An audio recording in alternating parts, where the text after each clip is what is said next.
Good morning, ladies and gentlemen. I'd like to welcome you to the January 21st, 2016 Post Falls Urban Renewal Agency Commission meeting. I'd like to call the meeting to order and ask Director Lean to please call the roll. Yes, Chairman. Chairman Baltzell. Here. Carstensen. Here. Rehrman. Here. Crosby. Here. And Davis. Here. Commissioners Malzahn and Coles are absent. They both have excused absences. Okay, thank you very much. And Commissioner Rehrman, would you lead us in the Pledge of Allegiance? I pledge allegiance to the flag of the United States of America and to the republic for which it stands, one nation, under God, indivisible, with liberty and justice for all. Thank you. Well, again, good morning, everyone, and thank you for being here. As we start a new year of 2016, are there any ceremonies or appointments or announcements at this time from anyone on the commission? Okay. If not, I'd like to move into the next item, the election of officers for this coming year. And that is according to our bylaws, Article 3, Section 2, where it says officer terms shall be for 1 year. Elections will be held at the Post Falls Urban Renewal Agency's January meeting with appointments made at that meeting. So we will proceed on with the election. We will elect a chairman, a vice chairman, and a treasurer in that order. And as when we call for the nominations, there will not be a second needed, just the nomination. When we have all the nominations that are going to be had for that particular position, then we will vote by raising your hand for the first person nominated, and then the second person or third person, however many we have. And then they'll be recorded, and the votes will be announced by Director Lean. Okay? Any questions on that? Okay, the first election would be for the position of chairman for the agency. I nominate Jerry Baltzell as chairman. Okay, thank you. Are there any other nominations? Are there any other nominations? There being no other nominations, I move the nominations be closed, and let's go ahead and vote. Those who are in favor of Jerry Baltzell, raise your right hand, please.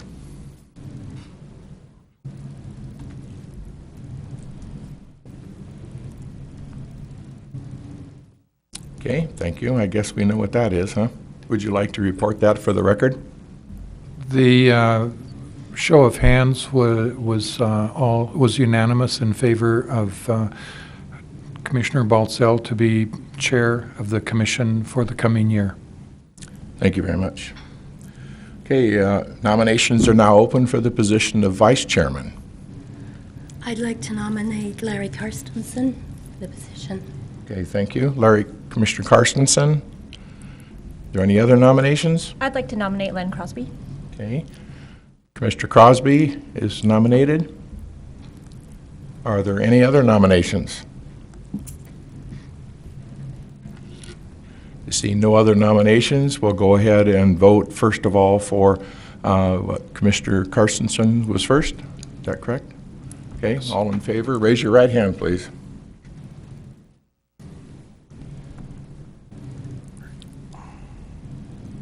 And for Commissioner Crosby, raise your right hand, please. Okay. Okay, and the result is? And we have three raised their hands, three of for Larry Carstensen for vice chair, and one for Len Crosby. Okay, thank you. And for the position of treasurer? I'd like to nominate Len Crosby. Okay, thank you. Commissioner Crosby's been nominated. Is there any other nominations? Are there any other nominations?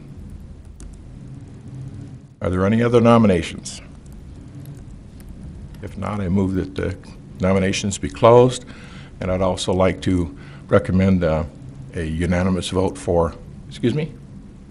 No, I'm sorry. A unanimous vote for Mr. Crosby. Do we need a second on that? No, you can just take the vote. Okay, let's take a vote. All in favor, raise your right hand, please. Not voting for myself. Sure you can. Oh, come on. Sure you can. You're too good at it, Len, that's the problem. Okay, and for the record? For the record, other than Commissioner Crosby, we have a unanimous election for Len Crosby as treasurer. Okay, thank you very much, and congratulations, gentlemen. You've done a great job the last couple of years serving in these positions. I know you'll continue in that fashion. We've got a lot coming up this coming year, especially as it relates to legislative issues and other things that we're working on, and it's going to take the entire team working together to make this really work well and be successful for our community. Okay, are there any conflicts to disclose this morning from any of the commissioners on anything on the agenda? Seeing none, then we'll move on to the consent calendar. Director Lean. Yes, Chairman Baltzell and Commissioners, good morning. Item A in your consent calendar is the Commission meeting minutes from December 17th. Item B is the Commission workshop minutes from January 13th. Item C is payables for the month, and they total $1,151,628.61. Significant payables include the pay request number 18 to R.L. Wadsworth for $144,899.32. That's on the Greensferry Overpass project. And also $984,599.11, and that's to the City of Post Falls for the Spencer Street project. These will be funded by a loan advance at Washington Trust Bank in the amount of $1,134,326.43. Item D in your consent packet is on the consent calendar, is the bank activity report that shows total funds in all accounts of $2,950,143.96. And that has accrued interest for the month of $901.51. Item E is the financial reports as of December 31st, 2015, and those are printed from our in-house QuickBooks accounting system and will be posted to our website.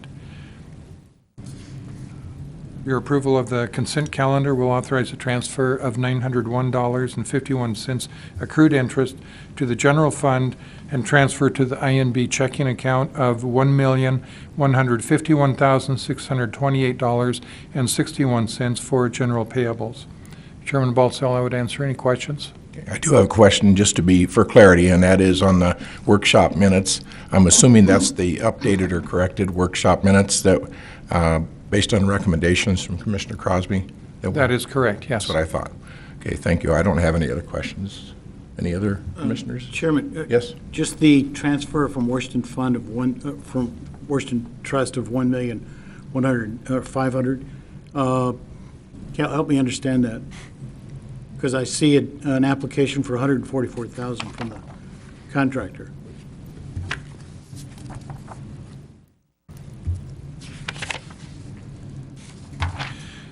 If I may, the draw request from Washington Trust is in the amount of $1,134,326.43. That includes the Wadsworth pay request, Holland and Hart legal expense on the Downey issue, City of Post Falls for Spencer Street. There's 3 items, 23,300, 49,006, 911,005. The general contractor on Spencer Street actually has that contract with the city.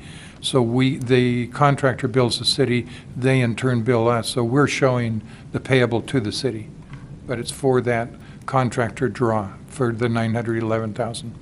And then that combined 1,134,000, those funds will be included in the transfer to the checking account on the 1,151,000.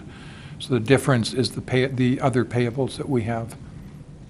Okay, I appreciate that. We just didn't have a copy of the invoice from the city. I see it on the list of payables, but, Okay. okay. Thank you, I understand that. And I also like to commend Diane for the changes she made to the district obligation, as we discussed at our workshop, which clarifies that and makes it more transparent. Thank you.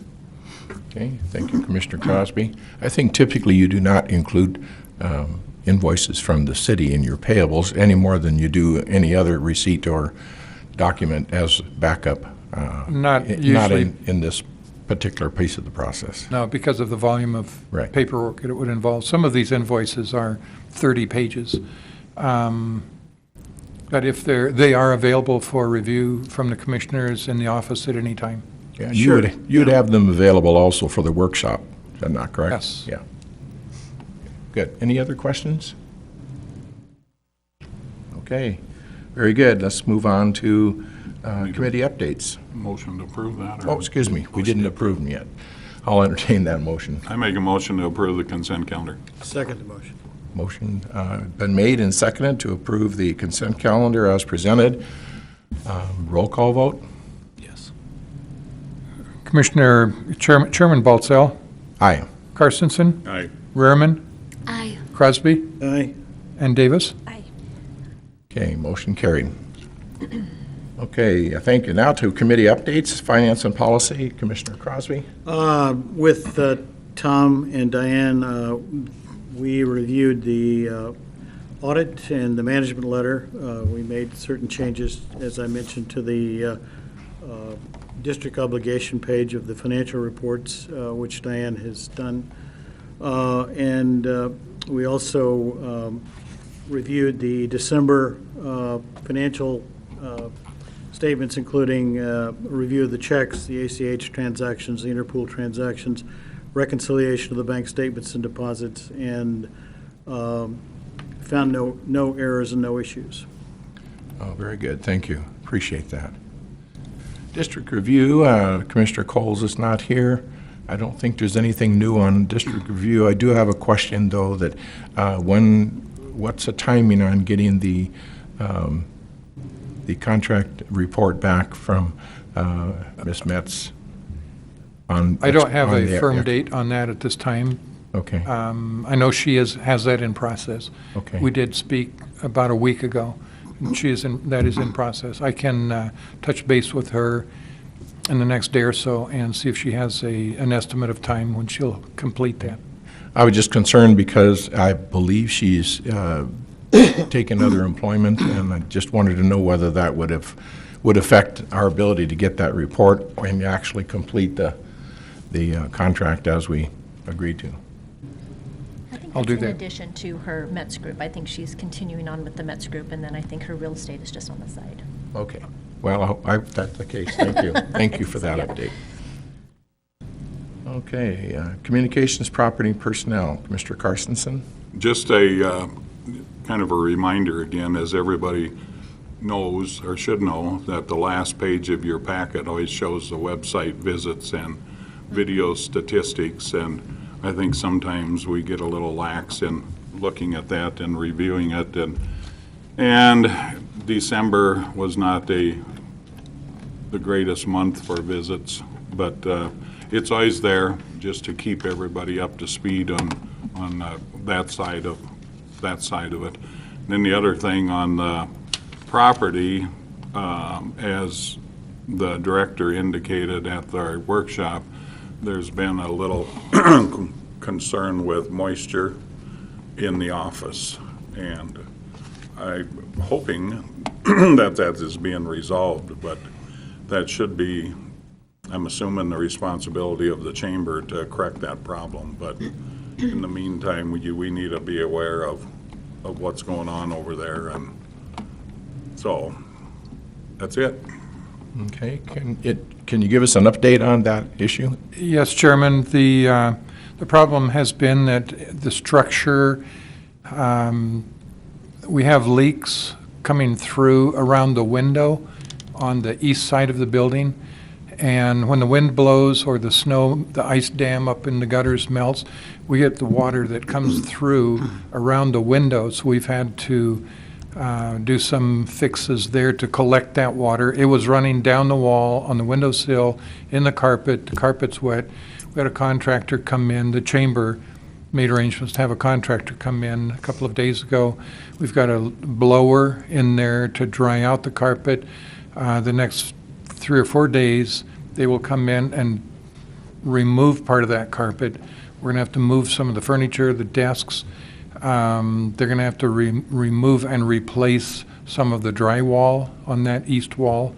And they won't know how much until they pull it off, some of it off, because it's got a lot of water damage. The next issue that we're concerned about is, because this has been going on for about 3 weeks, the issue of mold. If we get mold in those walls and in the carpet and the floor, that's Diane's office. And I don't want to end up having a health problem for her. So this can be taken care of in the next week or so. We don't know how long it's going to take, but it's not a minor inconvenience with her. I don't know how we're going to have her work in there with the fans. They make a lot of noise. There's a lot of air movement. There's a lot of moisture. There will be a lot of dust when they start getting into that wall. I need to move her out of that environment into a clean environment. That's an issue because her computer is in there. It's networked. The file server is there. This is not a minor inconvenience for us. So we're going to have to work around it. We have lost several hours in the last few days just on dealing with the issue, getting to where we are today. Do you have an expectation of having a place within the building that she can conveniently move to? We have talked about maybe moving across the hall into the 3 Acorn Insurance office. That's what I They are was not thinking. there all the time, but they have it's a secure space with files and everything. Mm-hmm. So we would have to meet with the chamber and the owner of that business to see if we could make that work. We don't have a lot of other options. I would think that would be a high priority right now. Yes. Okay, good. Thank you very much. Sorry you're having to deal with that, and hopefully it won't cause anything other than an annoyance to you and not a health problem. So thank you very much, Mr. Lane. Okay, this is a point in time when we open the floor to citizen comments. This section of the agenda is reserved for citizens wishing to address the commission regarding an agency-related issue. Comments related to future public hearings should be held for that public hearing. Persons wishing to speak will have 5 minutes. Are there any citizens out there that would like to address the commission? Seeing no evidence of any, we'll move on to unfinished business. Greensferry Overpass, Director Lane. Yes, Chairman. On the Overpass project, we, on the billing this month, like I said before in the payables, the contractor billing pay request was $144,000. The only other thing that we had this month was legal fees, $5,700. So the total costs for the month was $150,602. And the total to date on costs on the project are $14,639,432.99. From a construction standpoint, there's no large items remaining on the project. Wadsworth is still engaged in site work and leveling on the Richards and Santorini property. We probably won't see much other action until spring, when the weather permits landscaping and some of the concrete painting, some of those efforts to be concluded. We don't anticipate any other draw requests for costs until probably March, when they can get back in there and do more work. So we're coming real close to final completion on that project. And by contract, their final completion date is May 1st. So that's the requirement. Okay, very good. Do you have any update that you can share with us at this time regarding the negotiations on the Downey property? No. I do, but that will require an executive session discussion. We have had email the last day or so, and I emailed this morning a note to our attorney, to Mr. Bredesen, and to the executive committee, suggesting that we have an executive session for the full commission to provide a status update on that. Because of scheduling, we've got a couple of commissioners out of town. Mr. Bredesen's going to be out of town next week, so I'm looking the week after next. I think it would be appropriate to get an executive session scheduled for that so that we can have a full discussion and bring everybody up to speed on that. There are some continuing. Okay. Could you please look at the calendar and give us a couple of dates so the commissioners can check their calendars so we could get a full commission at that executive session? Yes, sir. Okay, thank you. And Chairman, question. What are we undertaking some preliminary steps to ascertain the amount of the surplus property that we've acquired and arrange to transfer that to the city or some other entity? We have two things. Let me throw a little extra one in there. First, we have completed, just in the last day or so, the grant of right-of-way documents with current legal descriptions and exhibits as requested by the city. Those are ready in a package to provide to the city so that we can transfer that right-of-way over from, it's in our name now, transfer it over to the city. So that hopefully will be done, and I'd like to have all of those reviewed, approved, and to commission in the February meeting for signing, and then we can get those recorded. Okay, and that's the actual right-of-way for the overpass that Yes. would become a possession of the city? Yes, And there's then about surplus 9 property. parcels. Sure. Pieces there. On the Santorini and Richards property, both of those were large parcels. The overpass right-of-way portion was only about a half or 2/3 of those. On the remainder, we have the proper legal descriptions and exhibit for those, the surplus portions. It will be a matter of discussion with commission whenever you prefer to transfer those properties back over to the city. And there's options. Do we want to put them up for sale? Do we want to just transfer them? But I think that would be appropriate to have that discussion maybe in a joint meeting with the city, or we could have that, maybe have a discussion on that on our 3-on-3 meeting that's coming up. Just preliminary discussion to establish a track for how we want to approach this. Yeah, I think it'd be good to get the city's feel as to whether or not they actually want to take that property, or it would just be a burden to them, and there's some other options that we would have to consider.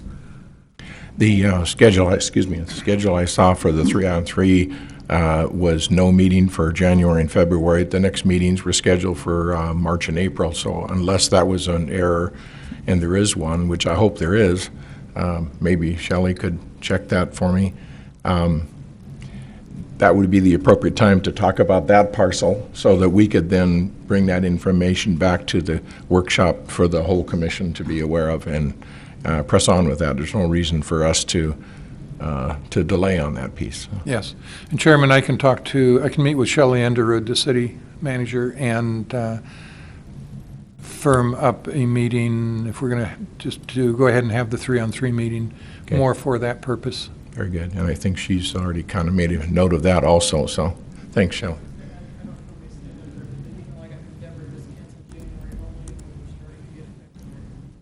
Yeah.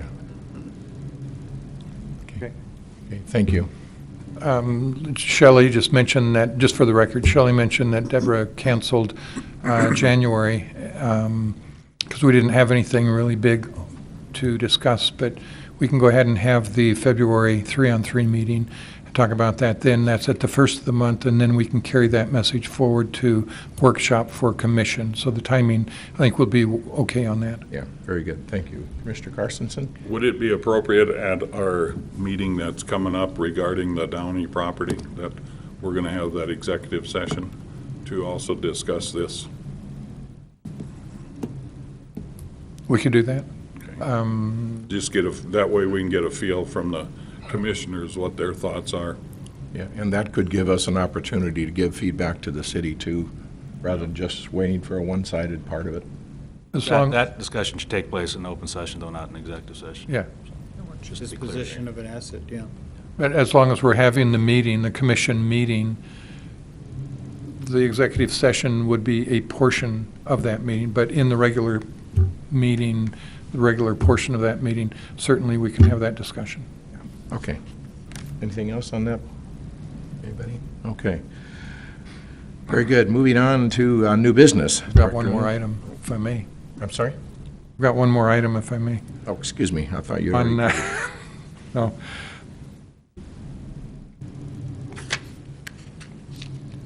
I was going to talk about Spencer Street. I can do that in staff report. I'm sorry. Go ahead Okay. with your new business. Okay, thank you. Authorization for newly elected officers to be designated signers. And I think all we need, since it's the same folks in position as were last year that are current signers, we just need to have the motion on that you have for us.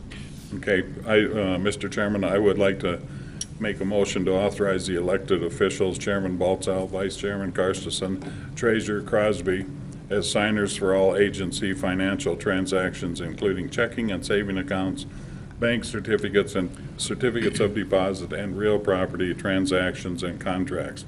Further, agency executive director Tom Lean and assistant Diane Fountain to have access to all account balance and month-end statement information for internal funding management purposes. Okay, is there a second to that motion? Second the motion. Okay, been moved and seconded on the motion that was submitted regarding authorized signers and their authority. Any questions or discussion? If not, I think we need a roll call Roll call vote vote, on yes. that. Director Lean? Commissioner Davis, Aye. Rehrman, Aye. Crosby, Aye. Karstensen, Aye. and Baltzell. Aye. Thank you. Motion carried. Thank you very much. Okay, now we'll move into the audit presentation for FY 2015. Director Lean, you want to introduce our guest? Yes, Chairman, we have with us today our auditor, the project manager, Annie Van Valen from Anderson Brothers CPA. And for the record, she will provide an overview presentation of our annual 2015 audit. And we've done very well this year on getting the audit done. I remember in years past, we were in February and sometimes pushing March before we got this accomplished. So the audit primarily was done in December and concluded final presentation, the bound copy, in January. So Anderson Brothers, we've been very happy with on their performance and the quality of work. We had no issues. The communications have been excellent. Annie? Thank you.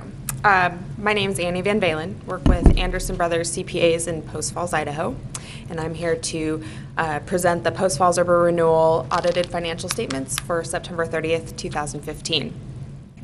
And I'm going to try to keep it summarized, but if there are any questions or if I need to stop, please stop me. So just moving right forward, pages 1 and 2, this is the auditor's report, or independent auditor's report, and it's an unmodified opinion, which is exactly what you want. And pages 3 through 8, this is the management discussion and analysis. This is prepared by the district, providing a lot more information, details, comparisons between years for those that want to read these financial statements, have a little extra information than what just the basic financial statements present. And then we have 2 sets of financial statements. The government-wide financial statements, which is the overall responsibility of the Urban Renewal Agency, and then we have the fund financial statements, which is the modified accrual fiscal responsibility for the agency. And so just moving right along to page 9, this is the statement of net position, the government-wide financial statement.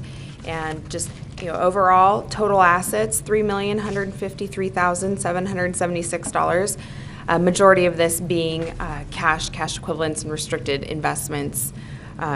for the Greensferry Overpass project and CDs set aside. And then total liabilities, $6,451,253, majority of this being long-term debt, also for the Greensferry Overpass and Spencer Street. And then total net position, this is a negative $3,304,503, majority of that being due to the debt, the note payables. So moving on to page 10, this is the statement of activities. And overall, just looking at the change in net position, $9,300,000 or negative $9,300,854, and this is due to all the expenditures for that Greensferry Overpass. So going on to the fund financial statements, this is the balance sheet. Big differences that you're going to see here is the debt will not be on this financial statement since we're just seeing the fiscal responsibility of the agency. So total assets, $3,153,312. Total liabilities, this is $1,042,075. And then deferred inflows of resources, this is the unavailable property taxes 60 days after the fiscal year end, what has not yet been collected but has been assessed or levied by other governmental entities. And so that's $186,134. And then fund equity makes up non-spendable, restricted, committed, assigned, and then the rest is unassigned. So those are split out there. But total fund equity is $1,925,103. And that bottom portion of the balance sheet will then reconcile between this page and that page 9. So you can see what those differences are and what was included, what wasn't included. Chairman, just Yes. a comment for these last three Yes. schedules. So the clarity of the folks who may be viewing this at home. Essentially, we have a negative position arising from the fact that we have to put into our liabilities all of the debt that we've incurred. It's sort of similar to borrowing money for a car that you're going to pay off in the future because you Yes. know you have a revenue stream, but you have to show that as a negative position or a liability. Yes. So that's why the negative will be offset by the revenues coming in from tax increment in the various districts over time. So I just want Yes. to, Yeah, that is correct. Thank It's you. just due to timing and draws versus paying Thank you. those back. And so moving on to just page 12, the statement of revenues, expenditures, and changes in fund balance. Total revenues, $4,298,779. Total expenditures, $14,497,403. And then you have your other financing sources or those draws from debt at that in that fiscal year, $6,274,559. And so net change in fund balance was negative $3,924,065. And going along with what you just mentioned, that's just meaning use of funds. So use of cash that has been accumulated from previous years has been used for this fiscal year, not counting just the sources of financing. And so moving along to page 13, this is the reconciliation. Again, looking at page 12, reconciling it to page 10, what those differences are and those changes between those two financial statements. And then the notes to the financial statements, page 14 through 28. This is providing more detail on the accounting policies, more detail of what makes up cash, FDIC restrictions, if there's anything underinsured there, capital assets, which is very, very small for the agency. And then the biggest addition would be, and I'll bring that up.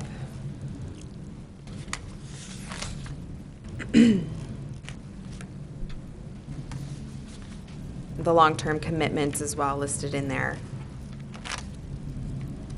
Starting on page 24, this is due to GASB 68, new standards that's been adopted, and this is reflecting Percy's information into the financial statements based on the agency's allocation factor into Percy. And so this note, which is about 6 pages, provides a lot more detail into just the Percy information, the investments, the changes, the allocation factor of the agency into Percy, and a lot more details in here. So that's a big addition for this year compared to prior years. Question for you. Yes. On Gatsby 68. Yes. This essentially shows a liability to the agency. Yes, it's an arising unfunded. from the fact that we're per to have to essentially stop collecting funds right now, Mm-hmm. and it's, and have to pay out its obligations. The agency's portion would be some, I think, $45,000 of that, based on whatever net present value discount you used. So it's sort of Yes. similar to Congress saying to the post office, you got to fund a pension plan for 15 years, and that post office runs at a deficit for Yes. forever. Yeah, so as in their measurement date is June 30th, 2015. So there is a 3-month window that we do, or the contributions are affected in there. But with that measurement date, yeah, it's as of that date, how are their investments doing, how are their, funding? And so overall, and I'll move to the next page, but page 29, it'll identify that they are funded up to 91.38%. And so they're very close, but it is underfunded, and that's why we have that net pension liability. And this is applicable to all municipal agents, or all agencies across the country, right? Yes, So, everybody I that mean, contributes to We're very PERSI. fortunate in Idaho that the PERSI is funded significantly, but there are some states where the liability of their public employees' retirement fund is significant, Yep. and those agencies would show a considerable liability Yes. in Yes, reflected. very, very large. Even with some of the agencies will think that this is a large underfunding and that's, listed on their financial statements. But overall, that 91% is a very positive number. Thank you. Page 29, this is just that detail where you can see the 91.38%. And that's just the net position as a percentage of the total pension liability. And this is also a new schedule that's a required supplementary information provided in the agencies due to the PERSI information that's now being reflected in the financial statements. And so, page 30, this is the schedule of revenue expenditures and changes of fund balances, the budget to actual comparison. And so overall, we're looking at the original budget, final budget, which reflects all the amended final budgets, and then just to actual. Overall, we're looking at also spending for compliance purposes on state statutes. And so overall, the final budget was in spending, total expenditures, $14,727,706. And then actual spending, $14,497,403. So based on the final amended budgets, you're underspending, which is exactly what you want to be compliant. I think it would be good to note also that because we had funds in reserve from tax increment prior to starting the Greensferry Bridge, that the initial costs for the bridge, work to be done, was used by those dollars prior to taking any loan dollars, which saved us a considerable amount of interest in the early go with the Greensferry Bridge. And Yeah, and that's where you're going to show, on the page, I think it was 12, the negative $3,300,000. That's what was used of prior, basically cash. That's not counted, just the financing sources added. Right. So yes, Thank you're correct you. there. So the page 31, this is just the notes to the budget, a little more information regarding that schedule that we just reviewed. And then overall, just the point of our audit is to audit the financial statements and seeing if these are materially stated through our audit procedures. But during our audit procedures, if we identify internal controls that we have kind of like 3 stages. You have a material weakness, significant deficiency, control deficiency, and we're required to identify those significant deficiencies, material weaknesses in written format, providing you with any of those items. We did not identify any of those, and that's including, noncompliance. So we did not identify any of those. And, but that's what this report, pages 32 and 33, are identifying, just the purpose of our audit, but also during the audit, any findings that we had. And that would conclude my presentation. If you have any questions, please let me know. Okay, thank you. Any questions? Just a clarification on Yes. page 17 and some other page, I think it was 12, where it talks about unassigned amounts. Yes. Explain. Yeah, so that would be, you have non-spendable. This would be anything that's been spent already a lot of times, which is prepaid expenses usually is the common one. Restricted, this is due to debt covenants, and grant restrictions are the most popular. And then you have commitments. These would be like your long-term commitments that, you know, you've committed X amount, or even the property taxes for a particular obligation that has been received but not yet paid out. That would be your commitments. Assigned, same thing. It's assigned to a district already, but it has not, it's been collected, let's say, but it has not been spent for that specific district. If it's not specific and hasn't fit in any of those other categories, then the leftover is unassigned. A lot of times this will be a general fund, just unassignment of it's going to be used in the future, but it hasn't been identified specifically to what yet. Hopefully that answered your question. Very good. Any other questions? Yeah, I do note, also in note 2, you found no credit risk. So essentially, we're all of our bank accounts are maintained at a level which is fully insured. And Yes, yes. thank you. Yeah, and this is due to the multiple, you know, bank accounts and Sure. institutions that's in, and that's where this note does provide a lot more detail to that. Very good. Any other questions down the line here? Okay, very good.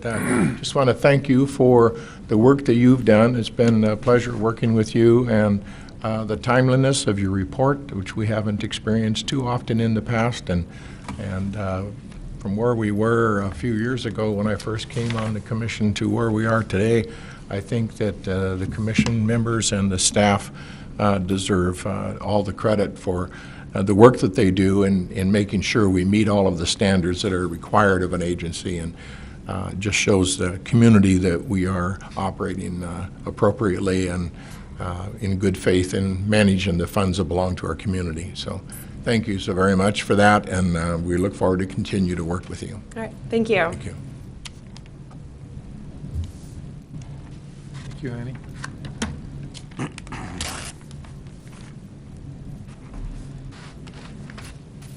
Director Lean, continue with the staff report and updates. Yes, Chairman. On staff report,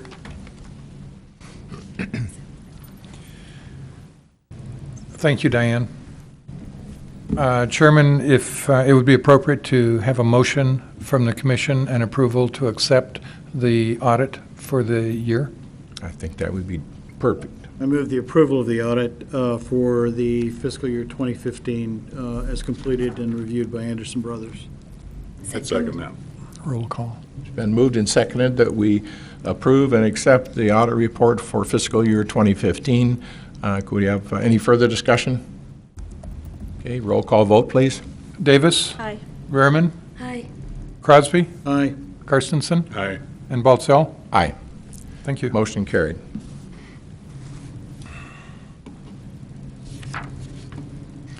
Staff Moving report. forward into staff report, thank you, Chairman. I just wanted to bring you up to speed on the Washington Trust Bank and the total financing and what that comprises. We have the balance to finish and also retainage on the Greensferry Overpass project. That total is $672,000 plus change. On the Spencer Street Extension project, the balance to finish plus retainage plus some Welch-Comer bills, that balance is $236,003. And then on the Highway 41 Trail project, that project will be, they'll start construction in the spring on that. And then we will be billed from the city and reimburse on that, on the amount of match funding that we committed. The remaining balance on Highway 41 Trail is about $271,000. So total, the potential balance to draw on that Washington Trust, because all three of these projects are included in the Washington Trust loan, the primary loan that we did. So the balance to draw is $1,180,000. We will be making a payment, a semi-annual payment in March of $1,000,001, and the balance as of June should be about $7,157,615. So that'll be the remaining balance on the Washington Trust. And at that point in time, all three of those projects, the Greensferry Overpass, the Spencer Street Extension project, and the Highway 41 Trail project, all three of those projects should be done. depending on the timing, the Highway 41 trail may extend, the actual construction and completion may extend a little bit past June. But as of June, if they're all three final and we've advanced all the funding, we would have a balance of $7,157,000 on those. On the last thing I got a quite long email from I think Megan. Just one Yes, question Commissioner. before you leave that subject. Do you have based on the anticipated requirements for payments, which are associated with the tax revenue that's coming in from that district, what is your projection or your sort of top of the head, best estimate as to when we could pay that balance off? It's a good question. It's a popular question because we had set aside some funds in the bank, and as the chairman mentioned earlier, we used that cash going into the project to fund the initial construction so that our loan draws were not as much as we anticipated. We had a $13 million loan, and like I say, in June, we will have a balance of about $7 million. That's quite a bit less than where we anticipated originally. Because of that and the payments from increment, we would have a payout projected maybe in 2019 instead of 2022. And that 2019 payment would be based on using the loan reserve. The original loan reserve was $1.3 million. That's cash in the bank. We could finalize. use that balance as a final payoff, apply that towards a balance, and actually end up paying it off early. That's our mission.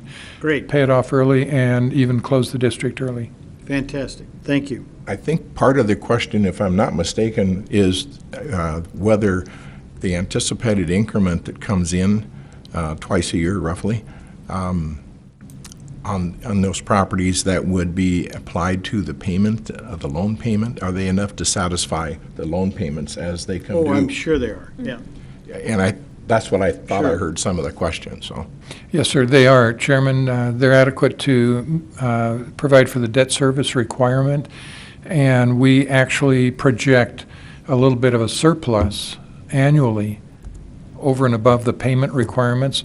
So not only would we have the loan reserve to apply to an early payoff, we would have some of that surplus amount to also apply to help pay it off that much early. Direct to the principal, yeah, So we are looking good. good. That's Super. what I wanted Thank you. to repeat it. Thank you. Thanks. Very good. Any other questions on, did you have any other parts of your? One other comment. Got a communication from the RAI, the Redevelopment Association of Idaho, all of the urban renewal agencies in Idaho. Most of them are members of that. I just wanted to read this first paragraph. Attached, please find the minutes of the Urban Renewal Interim Committee December meeting.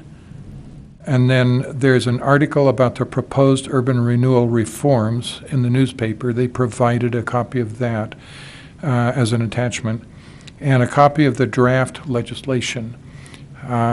We have a quite large, the interim committee has put together draft legislation to combine state code, Idaho Code 50-20 and 50-29, which is the governing law for urban renewal in the state.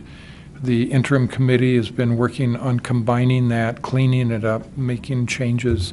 So I have a copy of the draft that will be subject to some fairly significant revisions. It's a very basic draft at this point, but I just wanted to mention that we are getting that information, and I will be providing a copy of this email plus those attached documents back to the commissioners for review. They didn't have any comment on the January meeting, which they made a number of revisions to that draft. Yes, Oh, they did have comment on that? yes, and it's lengthy. Okay. I'll provide all that information back to all the commissioners Thank you. probably today. Timing-wise, to get feedback back to the RAI or to the legislative committee or the legislature itself, it seems to me that we need to know timing-wise what amount of time we have to have input, give a response. And I think whatever we do should be coordinated with the city of Post Falls, with the leadership, the council, and the mayor to make sure that there's a single voice that goes to Boise as opposed to individual agencies. So timing-wise, do you have any idea what we're looking at? How much time do we have to deal with the issues? Last comment on this from Megan is the session is now in full swing. We will continue to monitor the efforts of the interim committee and will advise you of the next interim committee meeting date and time. So on an ongoing basis, the committee is working on this draft legislation. It's hard to, very good point, Chairman, rather than having individuals or small groups provide input, if we can consolidate this, pass it on to the RAI, they are the more effective voice to the interim committee at this time.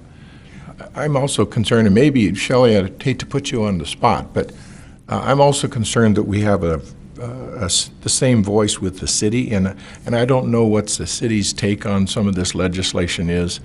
And I realize we're a separate entity from the city, but certainly it has implications potentially for city leadership as well. Do you have anything on that you could share, Shelley, as long as we're talking about it? Sorry. Oh, that's fine. Thank you, Chairman Balsell. Tom keeps us really in the loop and emails back and forth, calls me whenever any of the information's coming forward or any information he's sending down. So I think right now the city and the agency basically are on the same, and Lynn Crosby also is very good because he's on the Public Policy Committee and sending information and keeping me in the loop on what's going on and asking if I have any input. So I think right now things go really well between the city and agency on staying on the same page. Okay, very good. Mr. Chairman, I would just like to say that no matter what this committee comes up with, the draft legislation is going to have to go through a real legislative committee, and it's going to have to be approved by the House and the Senate. So it's not like whatever this committee comes up with is what's going to be law. So it's got a long process to go through. I will say, Chairman, that I had an extensive conversation with one of the members of the committee, and my understanding is they haven't finalized the draft bill yet, but once they do, it will be introduced into the House State Affairs Committee, and it'll be introduced simultaneously into the Senate State Affairs Committee, I believe, and that's where it'll start. And a number of the members on that State Affairs Committee are legislators from North Idaho, and they're also legislators who participated in the interim committee's discussions. So I would assume that it would move fairly quickly through the House. I'm not sure about the Senate. Okay. You know what I'd like to do, and I think that's my prerogative right now, is to establish a temporary public policy committee within Urban Renewal for the purpose of kind of riding herd on this. And I know that Director Lean has been actively involved, and I would like Commissioner Crosby, if you would chair that committee and work with Director Lean and coordinate through the city, whoever their contacts, probably Shelley or somebody, to be sure that we're walking with the same voice and know what the timing is and so on. Sure. To keep the rest of the commissioners up to speed on that. This is a pretty important time. Could I involve Commissioner Davis on that also, since If she's Jobs willing, Plus sure. has a voice in this Sure, absolutely. issue? Thank you. So the three of you would make up the Thank you. Public Policy Committee, and I'll ask you to chair that, please. Okay, and then Shelley, they'll work with you and others in the city to coordinate through that, and you're part of that as well. So, okay, thank you. That's it. Instant? Okay, good. We're getting there. Commissioner comments. Any comments from any of the commissioners before we finish up today? Paula, you doing okay down there? You feel like you're so far away. Commissioner Crosby, any comments you'd like No, to sir. add? Thank you. Mr. Carstensen? No, just a thank you to the staff for putting together that information for the audit report and making it very respectable. Is that it? That's it. Okay. Thank Don't wanna give you. them too much praise. Thank you very much. And I just I've already made some comments, and I just want to continue to say It's a real pleasure to have audit reports like this with so much financial activity taking place throughout the year. And that goes to our staff and our attorney and our finance committee and ultimately to all the commissioners that we're on top of things. We've got things under control, doing our very, very best to be transparent to the community so they can, at any given time, they'll know what we're doing and where we're doing it and why we're doing it. And so I appreciate the support that I've had the last couple of years and continue to work with everyone this coming year. Thank you for the confidence and or blame, whichever you want to call it. But it's very exciting to work in this and work with the city and all of the agencies that we touch base with and that wonderful staff back there in the back room that keep us on track with everything. So I appreciate and thank you all for that. And with that, I'll entertain a motion to adjourn. So moved. Second. Moved and seconded. Any further discussion? All in favor say aye. Aye. Opposed, same sign. Motion carried. We're adjourned.